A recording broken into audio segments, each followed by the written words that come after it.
Bonjour, c'est Jules Lavie pour Code Source, le podcast d'actualité du Parisien.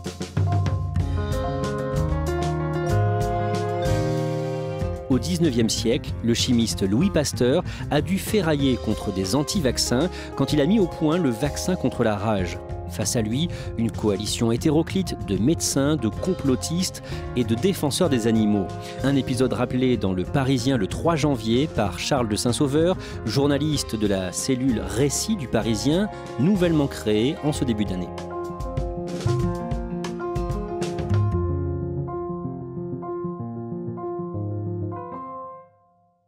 Charles de Saint-Sauveur, les anti-vaccins ont commencé à se faire entendre en France avant même que Louis Pasteur ne travaille sur le sujet. Ils ne datent pas de Pasteur, ils ont commencé avec la découverte du principe de vaccination un siècle plus tôt et les grandes campagnes de vaccination contre la variole. Mais c'est à la fin du 19e, donc sous Pasteur, pendant qu'il découvre le vaccin de la rage, que effectivement les anti-vax vont vraiment sortir du bois et se coaliser pour l'attaquer. Et l'histoire qu'on va raconter aujourd'hui débute en 1885. On est sous la Troisième République depuis 15 ans. À quoi ressemble Paris ? Alors Paris, c'est une ville qui est vibrante, c'est un des poumons du monde, une capitale des arts. C'est aussi une ville qui a été embellie sous Napoléon III et Haussmann. Donc Paris, c'est vraiment un centre intellectuel, un centre des arts, mais aussi un centre politique, parce que la France est en pleine expansion coloniale. Elle croit fermement à son avenir. Enfin, il y a vraiment une foi dans le progrès dans cette époque qui est vraiment absolument incroyable et qu'incarne Pasteur. En 1885, Louis Pasteur a 62 ans et il est déjà quelqu'un de très important en France. Oui, c'est un homme qui est vraiment au firmament de la science, une des plus grandes figures de la science mondiale. Il n'a vraiment qu'un équivalent dans le monde, c'est Robert Koch en Allemagne. Pasteur en France, c'est quelqu'un qui a 62 ans, donc a vaincu beaucoup de maladies animales, comme le rouget du porc, le choléra de la poule, le charbon des moutons. Alors ça parle sans doute plus beaucoup, mais en tout cas à l'époque, ce sont des maladies qui font beaucoup de dégâts. Et il a aussi beaucoup travaillé sur des maladies du vin, du verre à soie et de la bière. Donc vraiment, oui, c'est quelqu'un qui œuvre au bienfait de l'humanité. Ce n'est pas un médecin. Alors, il n'est pas médecin, il est chimiste de formation et le fait qu'il ne soit pas médecin, d'ailleurs, va lui valoir beaucoup d'ennuis parce que les médecins supportent mal qu'un homme qui n'est pas médecin puisse effectivement se targuer de faire avancer la science médicale. Et l'intérêt de Pasteur, c'est d'ailleurs qu'il est au carrefour de plusieurs disciplines, la biologie, la chimie, la médecine et puis même quelque part, c'est un super vétérinaire. Il est comment ? Certains le décrivent comme hautain, c'est vrai ? Alors, il y a deux facettes chez Pasteur. Alors, il n'est pas médecin, mais enfin bon, il y a des patients qu'il voit passer. Il est très humble avec eux, bienveillant. Il s'intéresse vraiment à leurs problèmes, il essaye de les résoudre. Par contre, il a la dent dure avec ses pairs, notamment les médecins qu'il estime un peu confis dans leur certitude, incapables d'avancer, avec une vision étriquée. Et là, oui, il peut se montrer vraiment cassant, voire arrogant et même méprisant, très donneur de leçons parfois. Charles de Saint-Sauveur, rappelez-nous son enfance et son parcours en quelques mots. Pasteur vient d'une famille modeste. Son père était tanneur dans le Jura.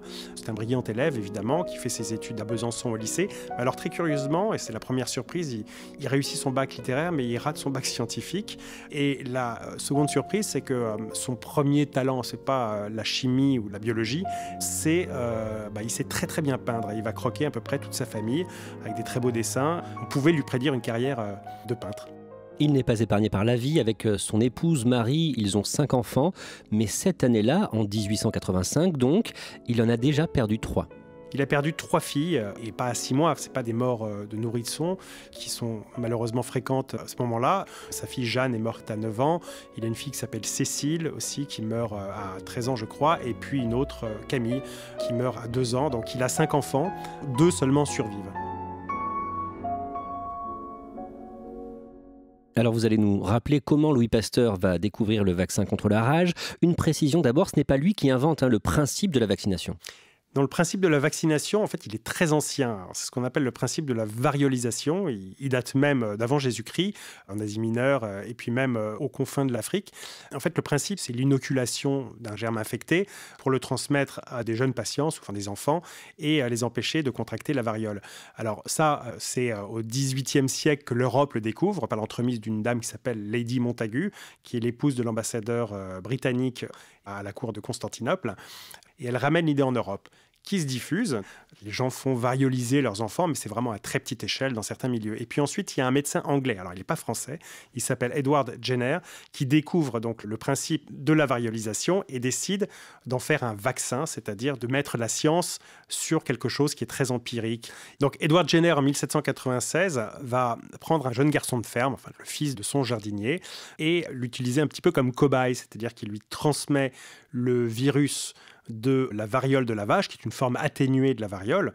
Il lui injecte la maladie pour voir comment le corps va se défendre. Et miracle, le corps se défend. Donc en fait, Jenner adapte le principe de la variolisation, qui est un principe empirique, pour en faire une vraie découverte scientifique.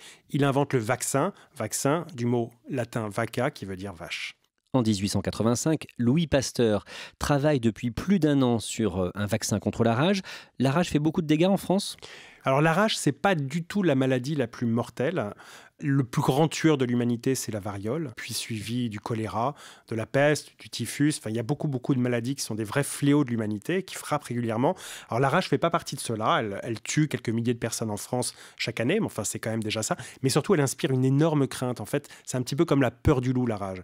Elle terrifie, c'est une maladie des ténèbres, donc il faut la vaincre. Alors, quelle est son idée pour guérir de cette maladie ? L'idée, c'est de prendre des germes infectés et de progressivement habituer le corps humain, enfin en l'occurrence le corps d'abord d'animaux, de leur transmettre le germe infecté de façon très atténuée, puis progressivement d'augmenter la charge virale pour que le corps fabrique des anticorps et se défende. Voilà, c'est le principe de l'immunisation en quelque sorte, et normalement ça marche. Et pour l'instant, Louis Pasteur ne le teste que sur des animaux, vous l'avez dit, des chiens et surtout des lapins. C'est beaucoup plus simple d'expérimenter sur des lapins que sur des chiens, donc progressivement ils s'imposent et finissent par pulluler évidemment rue d'Ulm dans le laboratoire de Pasteur et de son équipe. Louis Pasteur a son laboratoire au sein de l'école normale rue d'Ulm, donc dans le 5e arrondissement, pas loin du Panthéon. Et le 6 juillet 1885, une femme vient le voir sur place avec son fils. Elle s'appelle Marie-Angélique Meister, son fils Joseph a 9 ans.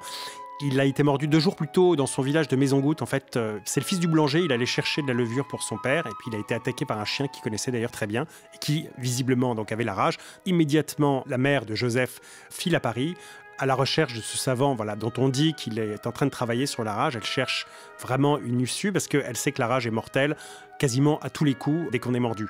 Voilà, le temps de l'incubation et ensuite c'est fini. Qu'est-ce qu'elle demande à Louis Pasteur ?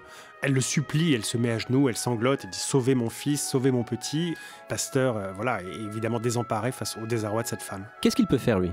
Pasteur, ce qu'il peut faire, c'est faire sur Joseph ce qu'il pratique sur les lapins ou sur les chiens, c'est-à-dire injecter un sérum qui peut peut-être le sauver, sauf qu'il ne l'a jamais fait. Il ne l'a jamais fait et c'est un pas décisif pour un scientifique. Une chose est de traiter les animaux, l'autre, c'est évidemment d'expérimenter sur les humains. Ses collaborateurs, d'ailleurs, lui disent que c'est trop prématuré, qu'il risque de s'exposer vraiment à un échec qui ruinerait tous les efforts entrepris jusqu'à présent, puisque ça fait 2 ans qu'il travaille sur la rage. Voilà, ils ne sont pas prêts. Lui-même, à Copenhague, 1 an plus tôt, lors d'un colloque, il a dit que effectivement l'expérimenter sur les êtres humains serait criminel. Donc il hésite fortement.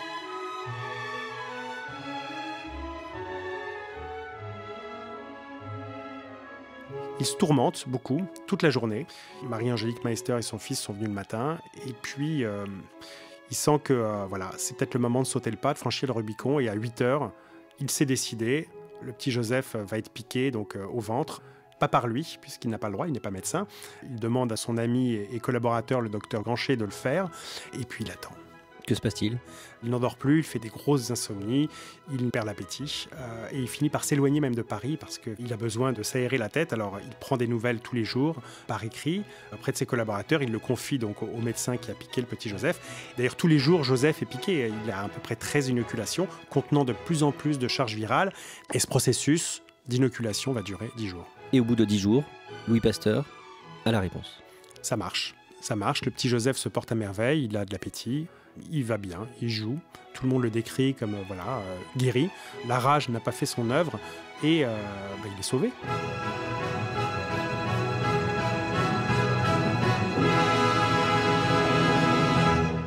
C'est un miracle dans la mesure où c'est la première fois que la rage est vaincue sur l'homme grâce au principe de la vaccination qui autorise vraiment toutes les possibilités. C'est un grand soulagement pour Louis Pasteur ? C'est un immense soulagement qui est à la mesure du stress qu'il a enduré pendant ces 10 jours. Il a pris un risque absolument incroyable en décidant de vacciner le petit Joseph Meister. Et son intuition était la bonne, il a pris un risque et il a triomphé. Et après le petit Joseph Meister, il y aura un autre cas célèbre. Oui, en octobre, celui de Jean-Baptiste Jupil, qui vient de l'Est, un franc-comtois comme Pasteur, pour le clin d'œil, et qui se présente avec des très très sévères morsures. Alors c'est un jeune héros dont la presse a parlé parce qu'il a affronté un chien qui était enragé, en sauvant ses petits camarades qui allaient être mordus, en l'affrontant avec un fouet, et il a même fini par le tuer en le noyant dans un ruisseau. Il était mordu sévèrement et ça fait déjà 6 jours quand il se présente au laboratoire de Pasteur. Là aussi, Pasteur va tenter de le sauver, ça va marcher. Et dans la foulée, le 26 octobre, Louis Pasteur présente les résultats prometteurs de son vaccin contre la rage devant l'Académie de médecine à Paris. Le fait qu'il ait vaincu la rage, ça commençait à se savoir dans les milieux autorisés. Mais le 26 octobre, il fait donc la démonstration officielle, avec preuve à l'appui, de tous les cas, du cas Meister, du cas Jupil, des autres cas aussi qu'il a réussi à traiter. Et donc voilà, c'est un triomphe absolu, la presse s'en empare. C'est la consécration. Pasteur était déjà un scientifique vraiment de renom, le plus grand scientifique français. Ça devient un demi-dieu, en quelque sorte. Il a vraiment la statue du commandeur, et pas seulement en France. La nouvelle se répand dans le monde entier, où la rage fait aussi des dégâts. Très vite, voilà, à la fin du mois d'octobre et début novembre 1885, Pasteur, c'est une star absolue. Mais il est aussi vivement critiqué. Il est attaqué par des médecins qui doutent de ses résultats, qui trouvent qu'il est allé trop vite en besogne, qui invoquent la chance, la coïncidence. Il y en a même certains qui trouvent qu'effectivement, il a sans doute falsifié les résultats à son avantage. Et parmi toutes ces figures, il y en a un qui est vraiment un bretteur, un polémiste, qui est un peu le grand polémiste de l'époque. Il s'appelle Henri Rochefort, il est journaliste à l'Intransigeant. Et lui, il ne va pas cesser ses attaques sur Pasteur, considérant que tout ça, c'est du flan et qu'il détruit plus de vies qu'il n'en sauve. C'est en pleine polémique, le 9 novembre, que le père d'une petite fille mordue par un chien vient le trouver dans son laboratoire de la rue d'Ulm. C'est une petite Parisienne qui s'appelle Louise Pelletier, elle a 9 ans, l'âge de Jeanne, sa fille adorée quand elle décède en 1859. Elle se présente au laboratoire, Pasteur a déjà sauvé des dizaines et des dizaines de vies. Le problème, c'est que la petite Louise a été mordue à la montagne 37 jours plus tôt, ce qui est vraiment beaucoup trop long, c'est-à-dire que la rage a eu le temps de faire son œuvre, très probablement, et même si les symptômes ne sont pas apparus encore, il est sans doute beaucoup trop tard. Il hésite ? Alors là, il hésite énormément parce que le combat est quasi perdu d'avance. Il y a vraiment très peu de chances pour que la petite Louise puisse être sauvée. Mais là, il répond à tous les collaborateurs qui lui pressent de ne rien faire, que même s'il n'a qu'une chance sur 10 000 de sauver la petite, il doit tout tenter. La compassion l'emporte sur la raison et il dit oui. Et donc il fait avec Louise comme il a fait avec les autres patients. Comment son état évolue dans les jours qui suivent ? Au début, ça se passe bien. Louise va à ses occupations. Alors, elle a beaucoup de blessures à la tête, etc. C'est assez effrayant, son état. Disons qu'elle va mieux possible, considérant son état. Malheureusement, très progressivement, et à la fin du mois de novembre, son état se dégrade. Elle finit à alité. Voilà, le processus d'agonie s'est enclenché. Et Pasteur se rend à son chevet parce qu'il s'est vraiment pris d'affection pour cette petite. En quittant l'appartement des parents, il s'effondre en larmes en disant aux parents « J'aurais tant voulu sauver votre petite ». Elle meurt quelques jours plus tard, le 6 décembre. Là, ses détracteurs lui tombent dessus.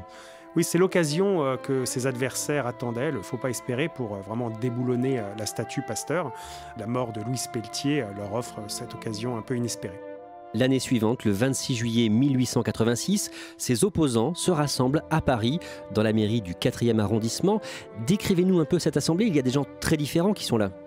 Alors c'est vraiment une étrange camarilla avec effectivement des profils très très différents, tous anti-pastoristes comme on dit déjà à l'époque. Donc il y a notamment des médecins. Alors les médecins qui, pas tous, mais dont beaucoup détestent Pasteur parce qu'il n'est pas médecin justement.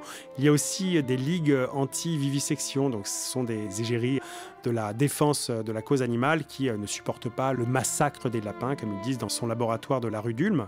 Et puis enfin il y a des complotistes en tout genre, alors avec quelques doudingues, qui lui reprochent pour certains de faire son beurre sur le malheur des gens, et puis d'autres qui estiment que la rage, après tout, c'est vraiment rien du tout et qu'on peut en guérir tout à fait naturellement.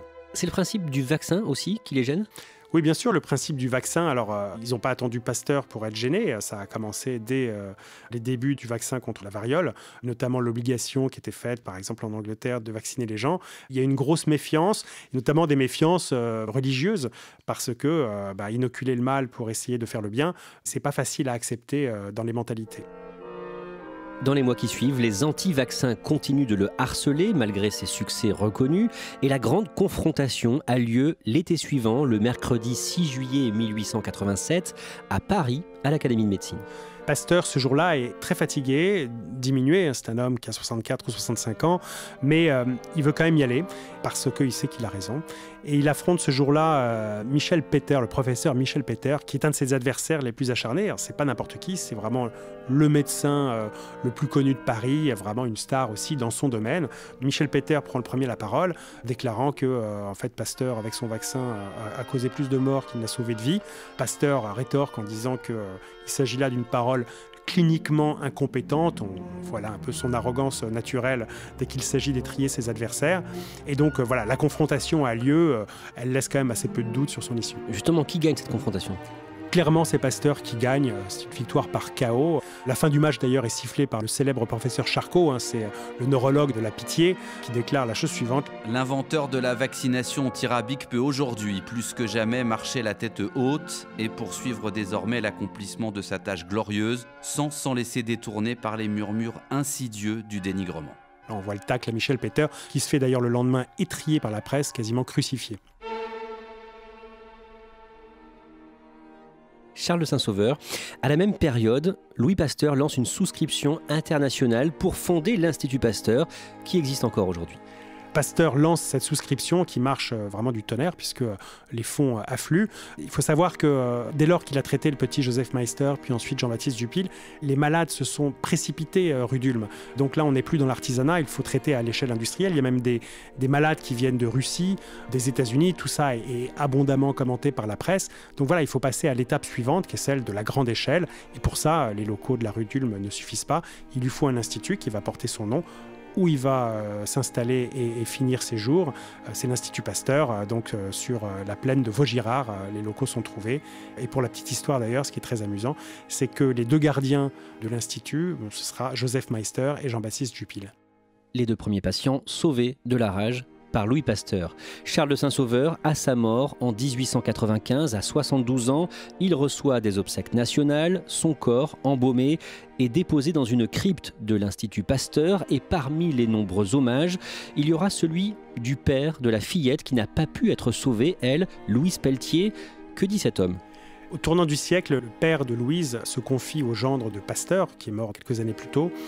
Et loin de lui en vouloir, il lui confie que de tous les hommes qu'il a pu rencontrer, c'était le plus grand et qu'il lui est très reconnaissant, malgré la mort de sa fille, d'avoir vraiment mis en péril sa réputation pour essayer de la sauver alors même que le combat était vraisemblablement perdu d'avance. Il lui en est infiniment reconnaissant.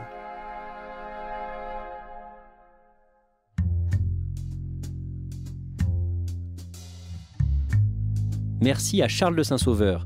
Cet épisode a été produit par Ambre Rosala, Thibault Lambert et Sarah Amni. Réalisation, Julien Moncouquiol. N'hésitez pas à nous écrire codesource@leparisien.fr ou à nous interpeller sur les réseaux. Code Source est le podcast d'actualité du Parisien, disponible chaque soir du lundi au vendredi. Pour ne rater aucun épisode, abonnez-vous sur Apple Podcast ou Google Podcast par exemple. Et puis si vous aimez Code Source, dites-le nous en laissant des petites étoiles ou un commentaire sur votre appli préférée.